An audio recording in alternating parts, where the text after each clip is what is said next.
അപ്പോഴാണ് വാതിലിൽ പെട്ടെന്ന് തട്ടുകേട്ടത്. പ്രതീക്ഷിക്കാതെ ആ തട്ട് കേട്ടപ്പോൾ അവളൊന്ന് പെട്ടെന്ന് ഞെട്ടി. ജോബിഷും അവളും മാത്രമല്ലേ ആ വീട്ടിലുള്ളൂ. അതുകൊണ്ടു തന്നെ അത് ജോബിഷായിരിക്കുമെന്ന് അവൾക്ക് തോന്നി.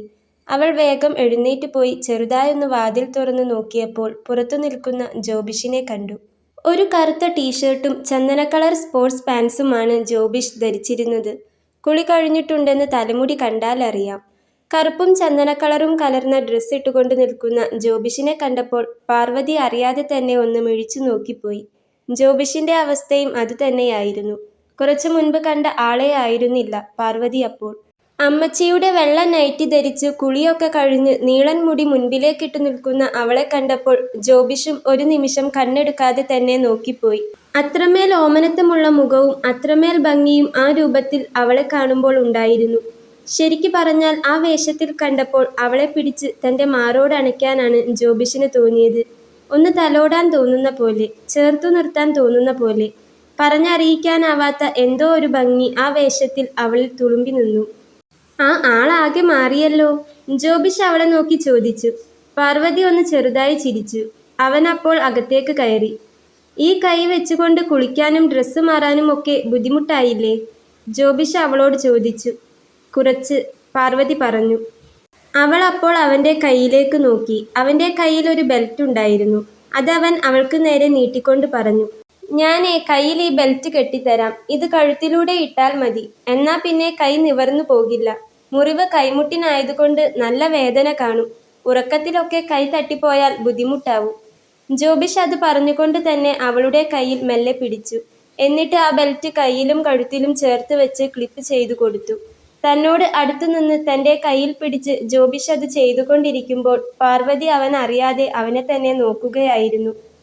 കുളി കഴിഞ്ഞു വന്ന പാടെയുള്ള അവൻ്റെ തണുത്ത കൈവിരലുകൾ അവളുടെ കയ്യിലും കഴുത്തിലും ചെറുതായി സ്പർശിച്ചപ്പോൾ പാർവതിക്ക് എന്തോ വല്ലാത്ത കുളിര് തോന്നി. ഒപ്പം ജോബിഷ് ഒക്കെ ചെയ്തു തരുന്നല്ലോ എന്ന് ഓർത്തപ്പോഴുള്ള സങ്കടവും. ജോബിഷ് ബെൽറ്റ് ഇട്ടു കഴിഞ്ഞു നോക്കുമ്പോഴേക്കും പാർവതിയുടെ കണ്ണുകൾ നിറഞ്ഞിരുന്നു. എന്തു പറ്റി, വേദനിച്ചോ? അവൻ അപ്പോൾ ചോദിച്ചു. ഇല്ല, എനിക്ക് ഇങ്ങനെയൊന്നും ഇതുവരെ ആരും ചെയ്തു തന്നിട്ടില്ല, പാർവതി പറഞ്ഞു. ഓ അതാണോ, സാരമില്ലെന്നേ. തൻ്റെ ഏറ്റവും അടുത്ത ആളായിട്ട് തന്നെ കൂട്ടിയാൽ മതി. ഇനി കിടന്നോ. അത് പറഞ്ഞു ചിരിച്ചുകൊണ്ട് അവൻ അപ്പോൾ തന്നെ മുറിയിൽ നിന്ന് ഇറങ്ങിപ്പോയി. പാർവതി അവളുടെ കയ്യിലേക്ക് നോക്കിക്കൊണ്ട് തന്നെ മെല്ലെ കിടക്കയിലേക്ക് കിടന്നു. ക്ഷീണം കാരണം പതിയെ ഉറങ്ങിപ്പോയി. പിറ്റേന്ന് രാവിലെ ജോബിഷ് വന്ന് വാതിലിൽ തട്ടിയപ്പോഴാണ് പാർവതി ഉറക്കത്തിൽ നിന്ന് ഞെട്ടി ഉണർന്നത്. ചെന്ന് വാതിൽ തുറന്നു നോക്കിയപ്പോൾ പാർവതി കാണുന്നത് യൂണിഫോമിൽ നിൽക്കുന്ന ജോബിഷിനെയാണ്. തലേ ദിവസം രാത്രിയിൽ കണ്ടതിനേക്കാളുമൊക്കെ 100 മടങ്ങ് ഭംഗിയുണ്ടായിരുന്നു അവനെ ആ വേഷത്തിൽ കാണുമ്പോൾ. ആ കാക്കി യൂണിഫോം അവനോട് വല്ലാതെ ഇഴുകിച്ചേർന്നു നിൽക്കുന്ന പോലെ അവൾക്ക് തോന്നി. അത് ഇടാൻ ഏറ്റവും അർഹതയുള്ള ഒരാൾ ഇട്ട പോലെ. അതിനൊത്ത സൗന്ദര്യവും അവന് തോന്നിക്കുന്നുണ്ടായിരുന്നു. ജോബിഷ് അപ്പോൾ അവളെ നോക്കി ചിരിച്ചു. എന്നിട്ട് പറഞ്ഞു. എനിക്ക് ഡ്യൂട്ടിക്ക് പോകാൻ സമയമായി. ഞാൻ ഭക്ഷണം വാങ്ങിപ്പിച്ചിട്ടുണ്ട്. ഇവിടെ ഡൈനിങ് ഹാളിൽ എടുത്തു വെച്ചിട്ടുണ്ട്. നീ സമയമാകുമ്പോൾ എടുത്തു കഴിച്ചോ. കൈക്ക് എങ്ങനെയുണ്ട്? അവൻ ചോദിച്ചു. കുറവുണ്ട്, അവൾ പറഞ്ഞു. നന്നായി ഉറങ്ങിയോ? അവൻ വീണ്ടും ചോദിച്ചു. ഉറങ്ങി, സുഖമായി ഉറങ്ങി, പാർവതി ചിരിച്ചു തലയാട്ടിക്കൊണ്ട് പറഞ്ഞു. എന്നാൽ ശരി, ഞാൻ ഇറങ്ങട്ടെ. വാതിൽ അകത്തുനിന്ന് ലോക്ക് ചെയ്താൽ മതി കേട്ടോ. ആര് വന്ന് വിളിച്ചാലും തുറക്കേണ്ട. അല്ല, ഇങ്ങോട്ടേക്കാരും വരികയുമില്ല. പേടിക്കാനൊന്നുമില്ല, ഞാൻ ഇടയ്ക്ക് വിളിക്കാം. തൻ്റെ നമ്പർ ഒന്ന് തരുമോ?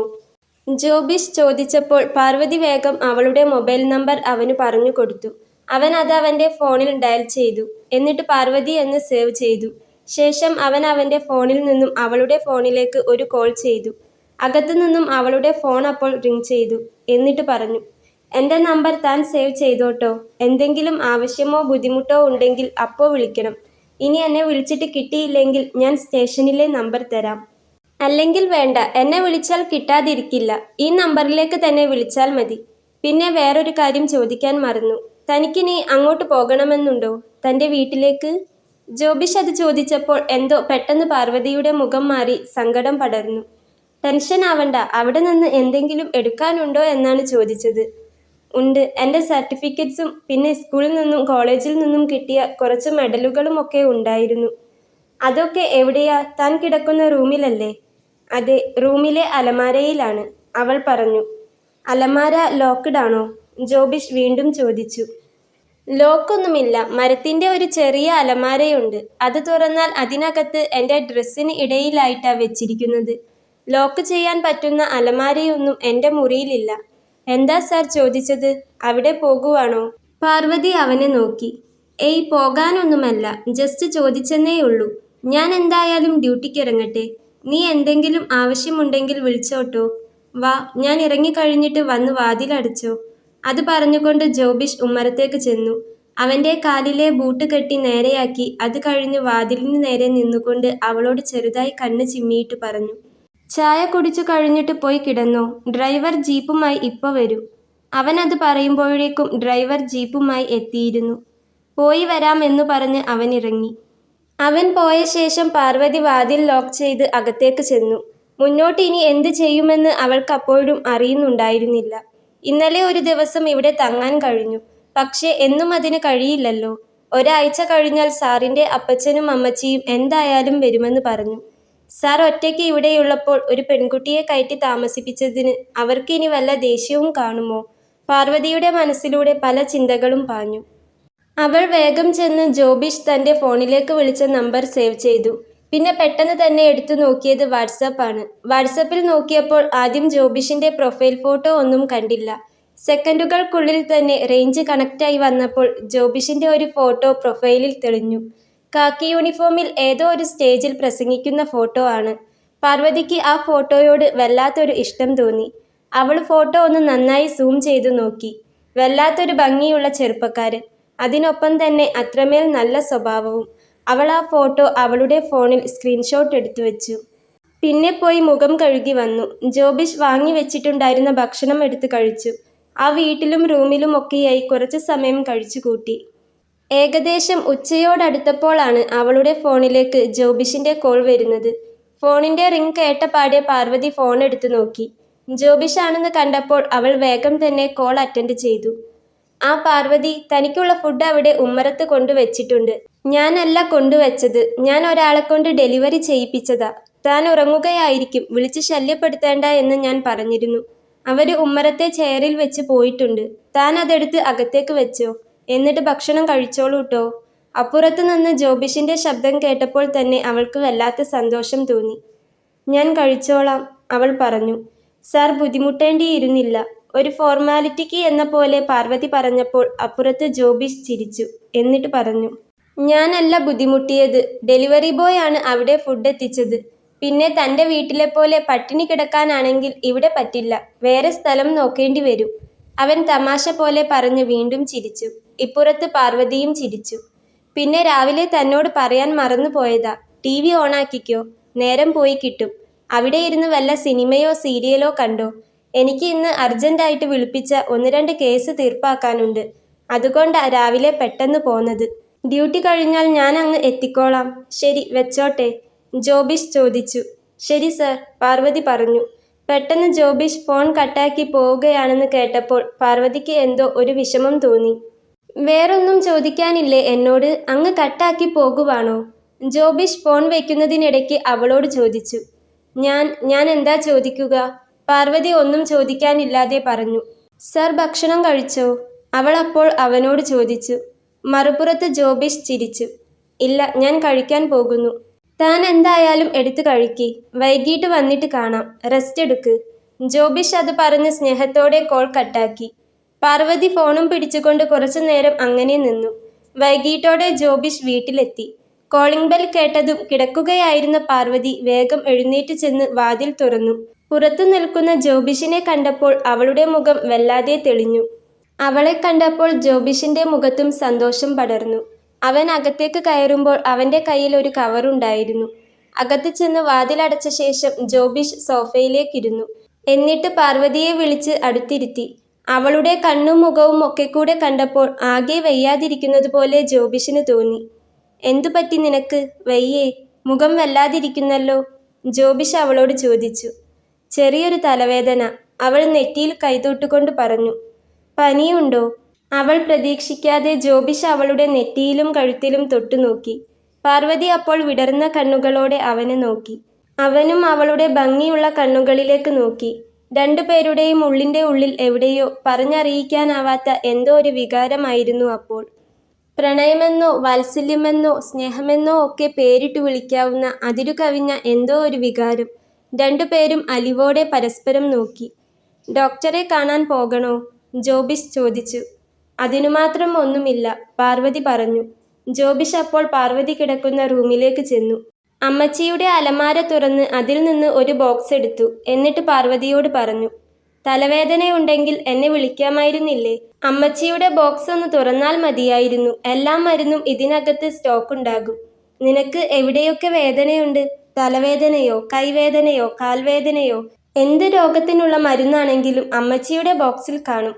ആൾക്ക് ഇതൊന്നുമില്ലാതെ മുന്നോട്ട് പോകാൻ കഴിയാത്ത സ്ഥിതിയാണ്. MBBS ഒന്നുമില്ലെങ്കിലും അമ്മച്ചിയെ ഡോക്ടർ എന്നൊക്കെ വിളിക്കാം. ജനറൽ മെഡിസിനിൽ മാത്രമല്ല, എല്ലാ വിഭാഗത്തിലും ഡോക്ടറേറ്റ് ഉണ്ട്. കണ്ടില്ലേ, മെഡിക്കൽ ഷോപ്പിൽ പോലും കാണില്ല ഇത്ര തരം മരുന്നുകൾ. ജോബിഷ് അത് പറഞ്ഞപ്പോൾ പാർവതി ചിരിച്ചുപോയി. ഒപ്പം അവനും ചിരിച്ചു. എന്നിട്ട് ബോക്സിൽ നിന്ന് ഒരു പാരസെറ്റാമോൾ എടുത്ത് പൊട്ടിച്ച് പാർവതിയുടെ കയ്യിൽ വെച്ചു കൊടുത്തു. അവളോട് സംസാരിച്ചുകൊണ്ട് തന്നെ ഒരു ഗ്ലാസ് വെള്ളവും എടുത്ത് അവൾക്ക് നേരെ നീട്ടി. അവൻ യൂണിഫോമിൽ തന്നെ നിന്ന് അതൊക്കെ ചെയ്യുന്നത് കണ്ടപ്പോൾ പാർവതി അവനെന്ന ഒരാളുടെ സ്നേഹവും സംരക്ഷണവും എത്രത്തോളം ഉണ്ടെന്ന് അനുഭവിച്ചറിയുന്ന നിമിഷങ്ങളായിരുന്നു അത്. ശേഷം അവൻ ഡൈനിങ് ഹാളിൽ ചെന്ന് അവൻ കൊണ്ടുവന്ന കവർ എടുത്തുകൊണ്ട് വന്നു. എന്നിട്ട് അവിടെ കട്ടിലിൽ ഇരുന്നു. പാർവതിയെയും ഒപ്പം ഇരുത്തി. എന്നിട്ട് ആ കവർ അവൾക്ക് നേരെ നീട്ടിക്കൊണ്ട് പറഞ്ഞു, തുറന്നു നോക്ക്. അവൾ അപ്പോൾ അതിശയത്തോടെ ആ കവർ തുറന്നു നോക്കി. അതിനുള്ളിൽ അപ്പോൾ മറ്റൊരു കവർ കൂടി ഉണ്ടായിരുന്നു.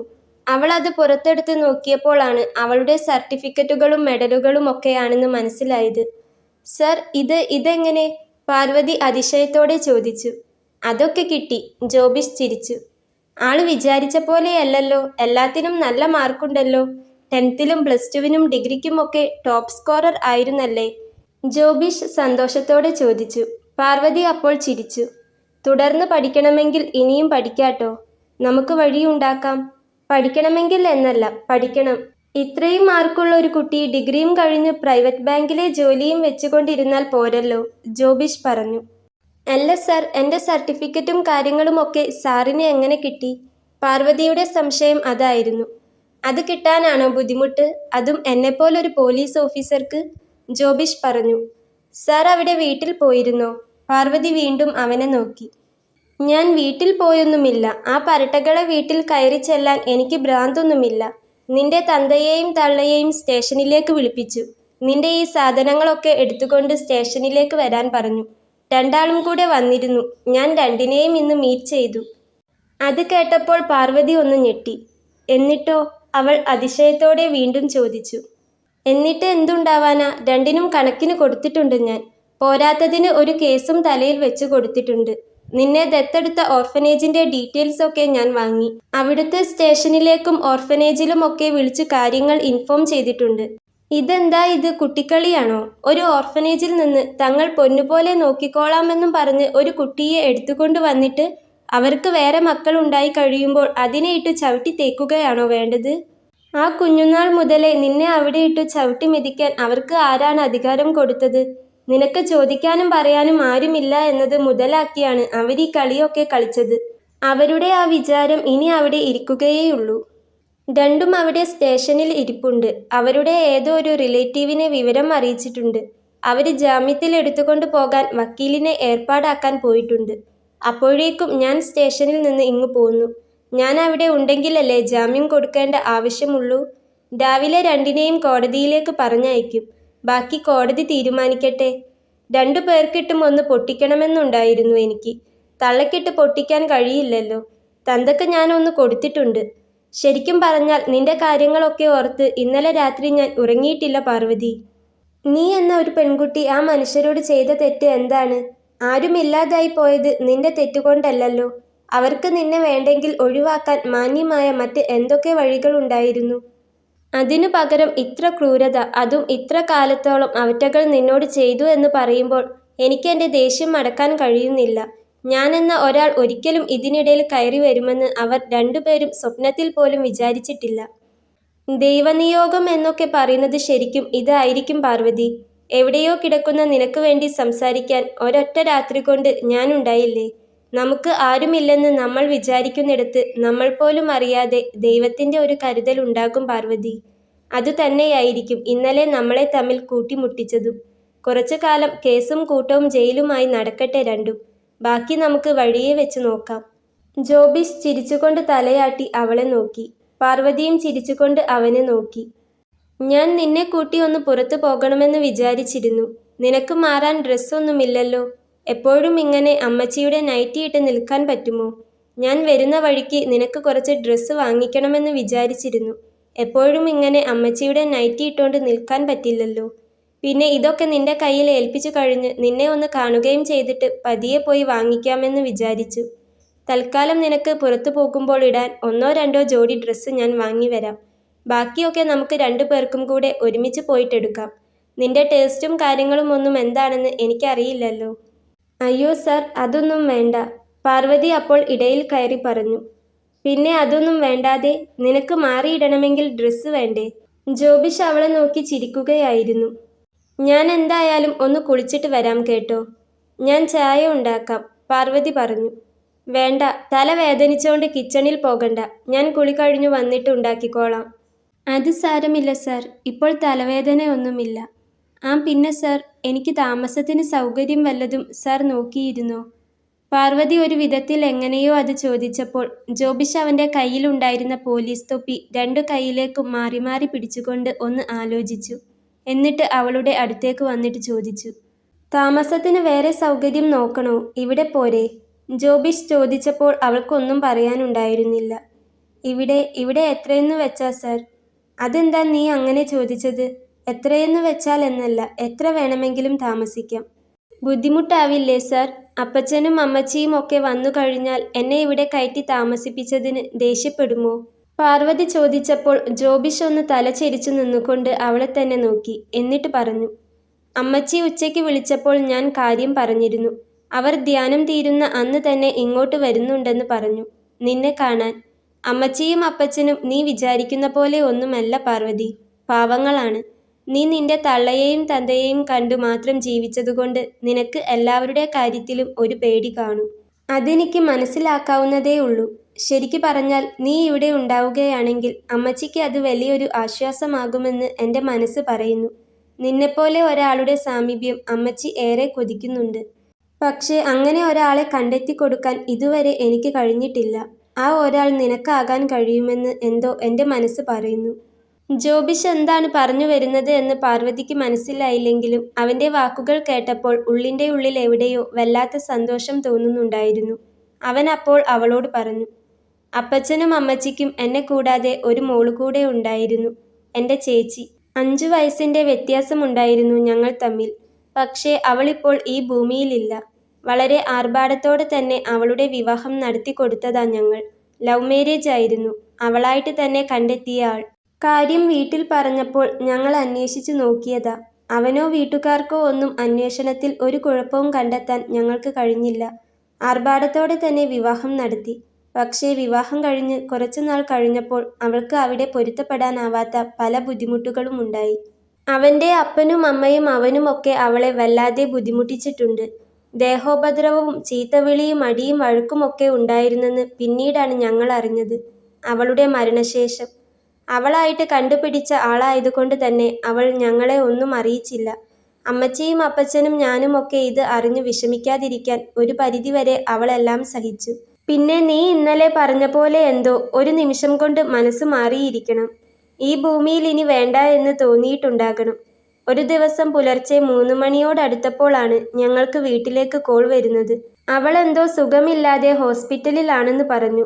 കുറച്ച് സീരിയസ് ആണെന്നും പറഞ്ഞു. ഞങ്ങൾ ഓടിപ്പാഞ്ഞു അവിടെ എത്തിയപ്പോഴാ വിവരം അറിഞ്ഞത്.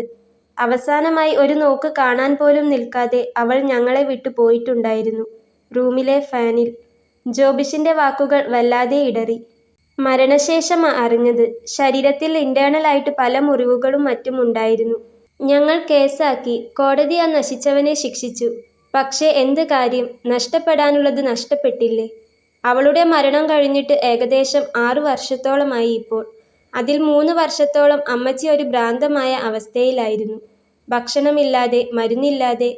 അവളെ ഓർത്തു മാത്രം വിതുമ്പിക്കൊണ്ട് മരിച്ചോ മരിച്ചില്ല എന്ന് പറയുന്ന അവസ്ഥയിൽ അങ്ങനെ കഴിച്ചുകൂട്ടി. ഇപ്പോൾ കുറച്ചു നാളായേ ഉള്ളൂ അമ്മച്ചി കുറച്ചെങ്കിലും ഒന്ന് റെഡിയായി വരാൻ തുടങ്ങിയിട്ട്. പിന്നെ എനിക്ക് ജോലി കിട്ടി. ഞങ്ങൾ എറണാകുളത്തേക്ക് ഷിഫ്റ്റായി. അങ്ങനെ കുറച്ച് മാറ്റങ്ങളൊക്കെ വന്നപ്പോൾ കുറച്ചൊക്കെ അമ്മച്ചി മാറി വന്നു. എങ്കിലും അവളുടെ ഓർമ്മകളിൽ നിന്ന് ഇപ്പോഴും വ്യതിചലിക്കാൻ അമ്മച്ചിക്ക് ആയിട്ടില്ല. ഈ ദിവസം വരെ 2 തുള്ളി കണ്ണുനീർ വീഴ്ത്താതെ അമ്മച്ചി ഭക്ഷണം കഴിക്കുന്നത് ഞാൻ കണ്ടിട്ടില്ല. നൊന്തു പ്രസവിച്ച് പൊന്നുപോലെ വളർത്തിക്കൊണ്ടു വന്ന മോളല്ലേ. ആ നശിച്ചവരുടെ ഇടയിൽ കിടന്ന് അവൾ അനുഭവിച്ചതൊന്നും ഞങ്ങൾ അറിഞ്ഞില്ല പാർവതി. ജോബിഷിന്റെ വാക്കുകൾ പാർവതി ശ്രദ്ധയോടെ കേട്ടു നിൽക്കുകയായിരുന്നു.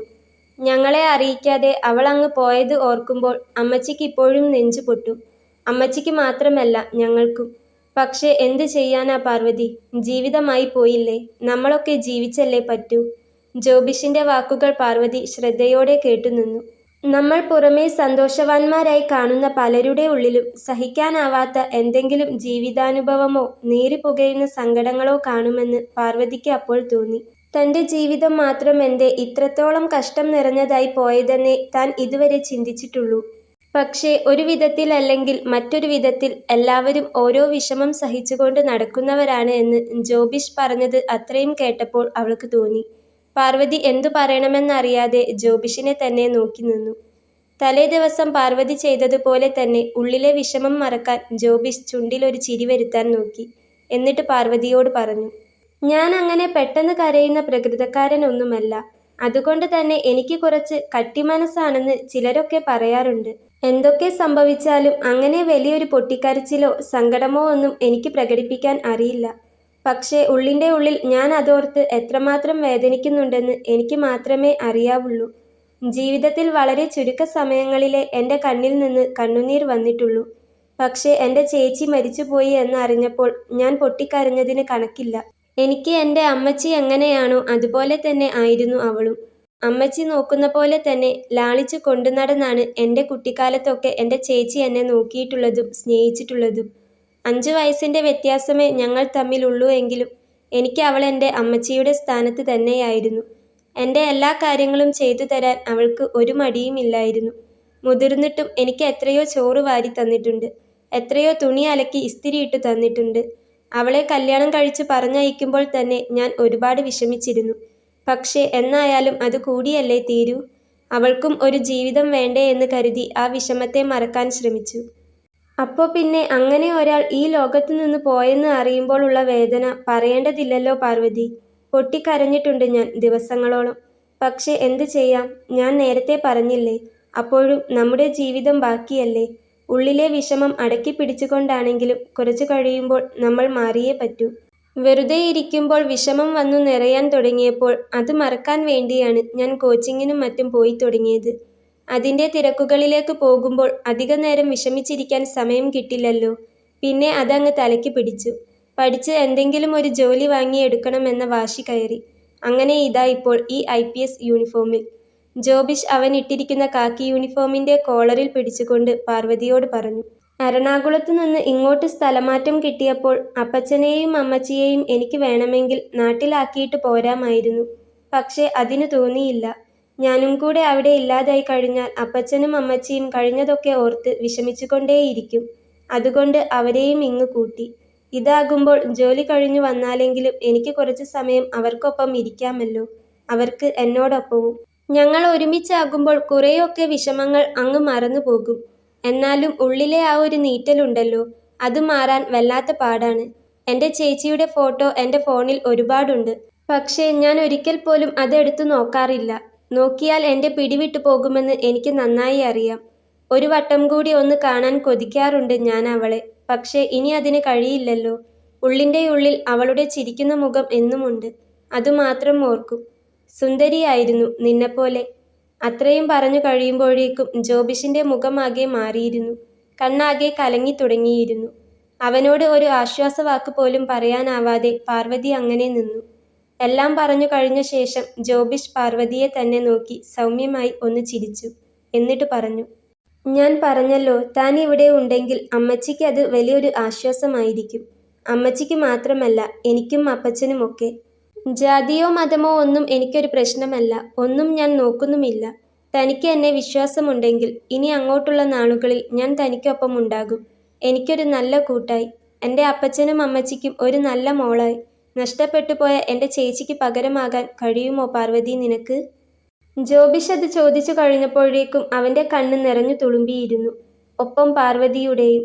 ജോബിഷ് അപ്പോൾ അവൾക്ക് അരികിലേക്ക് വന്നു. അവളുടെ മുഖം അവൻ്റെ 2 കൈയിലും കോരിയെടുത്തു. ഒട്ടും പ്രതീക്ഷിക്കാതെ അവൻ അത് ചെയ്തപ്പോൾ പാർവതിയാകെ തരുത്തുപോയി. അവൻ അവളുടെ കണ്ണുകളിലേക്ക് തന്നെ ഉറ്റുനോക്കി.